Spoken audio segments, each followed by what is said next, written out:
Look, Lainey, it's fine if you don't want to audition, but just know you're definitely not going to make it if you don't give it a try. Right. Well, I think I'll just get back to my lovely popsicle sticks. Well, wait, before we go back to doing homework and such, there's a story I heard at church that I wanted to tell you. Now, it might sound crazy, but I feel like it applies to the situation you're in.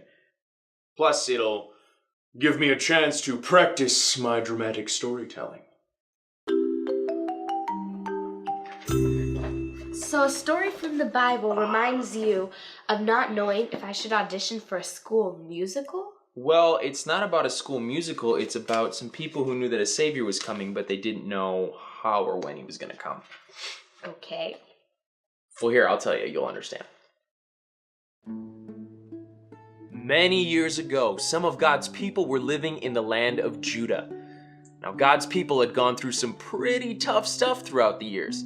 They had many enemies who would attack them and try and take their land, animals, and other possessions. God's people had a lot of different rulers, and some of these rulers did not follow God. To help his people understand his plans for them, God gave them other leaders called prophets. Now, the prophets would give people messages from God, which were called prophecies. One of the prophets was named Isaiah. There's an entire book in the Old Testament named after Isaiah, and many people believe that Isaiah wrote most, if not all, of this important book. In Isaiah chapter 9, the prophet talks about a Messiah, or a Savior, who would be coming to save God's people.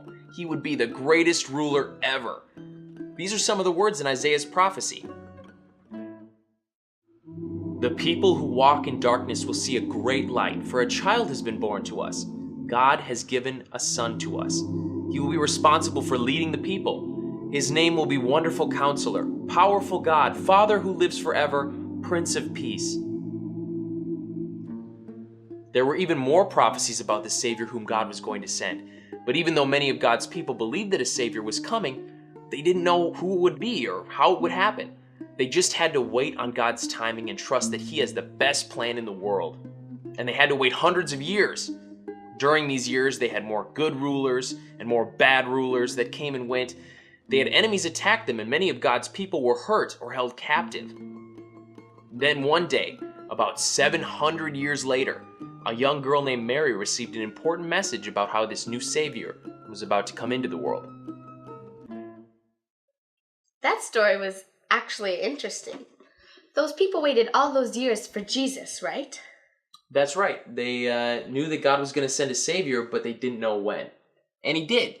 And He had a plan for people in the story, and He had a plan for people like you and me.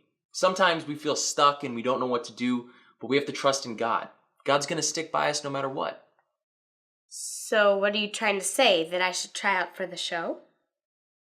Not necessarily, but I want you to know that if you mess up or get embarrassed, God's with you.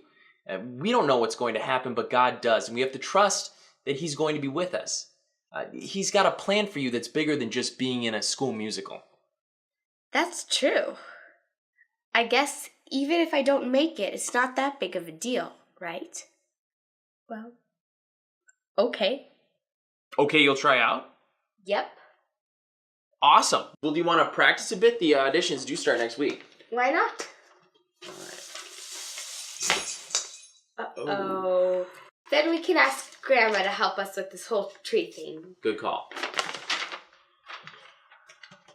Let it snow. Let it snow. The clouds can't hold it in anymore.